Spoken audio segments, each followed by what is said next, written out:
Welcome back or welcome to Fragrance Galore. This is your ultimate channel if you love anything fragrance related, whether it's just talking about popular fragrances or discovering new niche fragrances, or if you're just getting started into this crazy world of fragrances. You are in the right place. So without any further ado, hit that subscribe button and click the bell icon because you don't want to miss a thing. Alright, so today I'm going to be talking about the top 10 most popular men's fragrances. These are the ones everyone seems to know and talk about, whether they deserve it or not. That's what you're about to find out.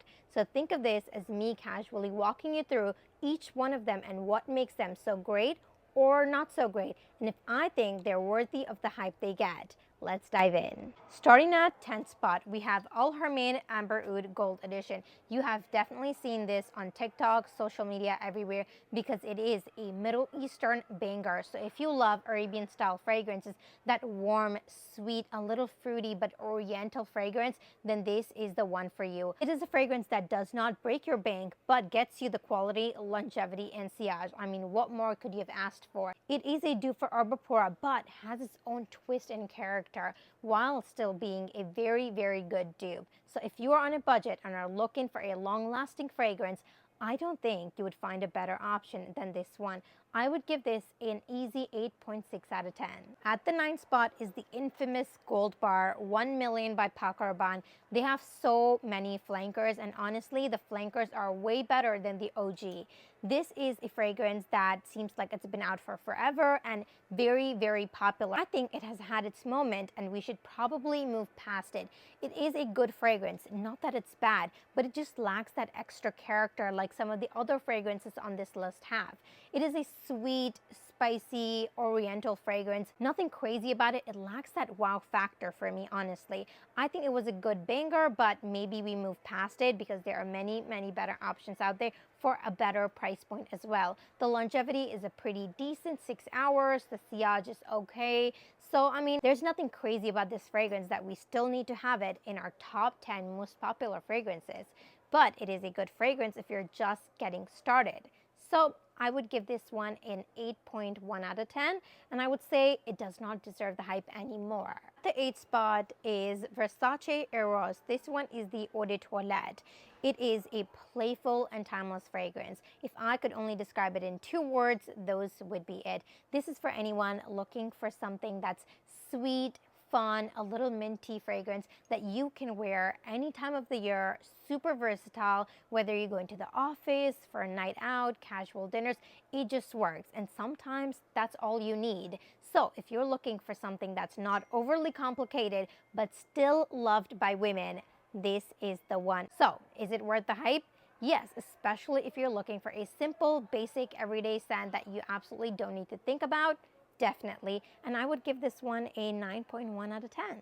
At the 7th spot, we have Ultramale by Jean Paul Gaultier. This has been considered as the ultimate clubbing fragrance for the past 3 years. Do I think it is worth the hype? Maybe for the right crowd. Definitely checks off all the things a party fragrance requires. It's sweet, fruity, and loud. Perfect for party or a night out.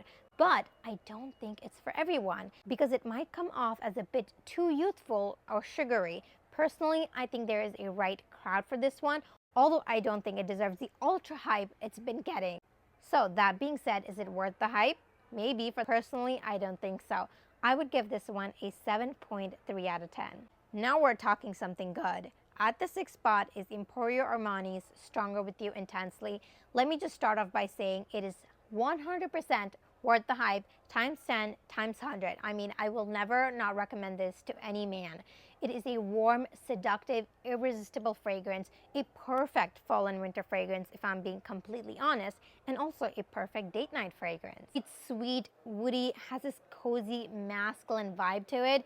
It is just so, so good. And if you don't have this in your collection, you are missing out. I would give this one a 9.5 out of 10. Now, moving on to the top 5 most popular men's fragrances. We have Layton by Parfums de Marly. This is a sweet, warm, but very masculine, absolutely intoxicating, irresistible, charismatic fragrance.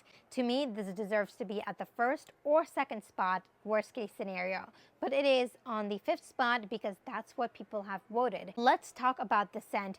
This is a sweet, warm, fresh fragrance. So it starts off with a bergamot lavender, giving it that crispness, drying into a sweet vanilla fragrance. So it is very complex. I mean, what can you expect from Parfums de Marly? A lot of people like to hate on them, but honestly, I think this is one of the most finest luxury niche fragrance houses, and I think they deserve all the hype. I would give this one a 9.6 out of 10. And moving on to the fourth spot, we have YSLY EDP. This is a beautiful masculine fragrance that is very hard to open. It is a fresh fragrance that is very casual, but definitely a very easy, breezy, gets the job done kind of fragrance. If you're looking for a replacement for your Dior Sauvage, Versace, Eros, then this is the one, and you don't need to look any further. I think this is a fragrance that is perfect for any occasion. If you're going out for a dinner with your family, if you're going to the office, it is a fragrance that doesn't offend anybody. Very casual, very smooth. It just is a very nice, subtle fragrance. You know what I mean? And it smells like a man. I mean, a man smelling like a man. What else do you need? I would give this one an 8.8 out of 10 and definitely deserves the hype. Moving on to the top three. At the third spot, we have Baccarat Rouge 540. I mean, did you really think it was not going to be in this list? I mean, who are we kidding, right? This is definitely a fragrance that really changed the game for the niche industry and for the better. It is a sweet, intoxicating, warm fragrance with amberwood and saffron. It is a compliment magnet. Whether you like it or not, this DNA definitely gets you tons and tons of compliments, and it is unisex, which is crazy because I mean it smells so different on each person. It is just a very unique fragrance, and nothing like this has been done before, so I will definitely give credit when it is due. Baccarat Rouge 540 is expensive, but the quality is there. Plus, it is just an intoxicating fragrance you absolutely cannot resist, and a scent DNA that you cannot get rid of. It definitely is worth the hype, and I would say it gets an 8.9 out of 10 just because I don't love the fragrance DNA, but I love the compliments that flow my way. At the second spot, we have Dior Sauvage by Christian Dior, of course. This one is a super versatile, super fresh, masculine fragrance. And if you've owned any fragrance in the past 5 years and love designer fragrances, chances are you have definitely had Dior Sauvage. It's clean, spicy, and ridiculously mass appealing. So does it get you compliments?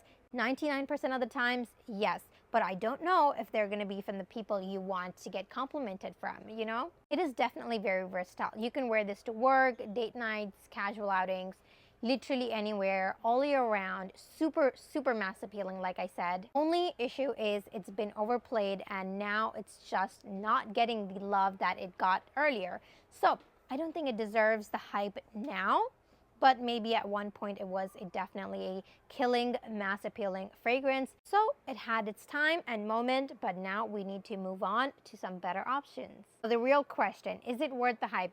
Maybe if you're just getting started and are like very confused, don't know where to start, and you just love the scent DNA, go for it. Nothing wrong. But in my opinion, I don't think it deserves the hype anymore. So I would give this one a 7.4 out of 10. And finally, we have at the number one spot, Creed Aventus, of course. This is the epitome of masculine luxury, the ultimate niche fragrance that really was one of the biggest houses to get started in the world of niche fragrances. This is a fragrance that is super mass appealing, effortless, and timeless. It is just a bold, classy, manly fragrance. It has been a staple in the fragrance world for years and will be for years to come. No matter if you hate it or love it, it is an iconic fragrance, and for a reason. The only downside, it doesn't last as long as it should for the price point you pay. And also it has way too many dupes now, so it kind of gets a little overplayed, and sometimes you can't even tell who's wearing the real one versus the fake one, or the dupe, I'm sorry. That just kind of messes up the vibe for people who love the OG, but people who love the Creed original have always been purchasing the original and will always be purchasing the original. So I would give this one a 9.3 out of 10. I would say it is definitely worth the hype, but maybe will not be worth the hype in the upcoming years. That's it for this video. Hope you like it. Let me know in the comments below what more you'd like to see from us. Hit the like button and share this with any other fragrance lovers. Alrighty, I'll see you in the next one.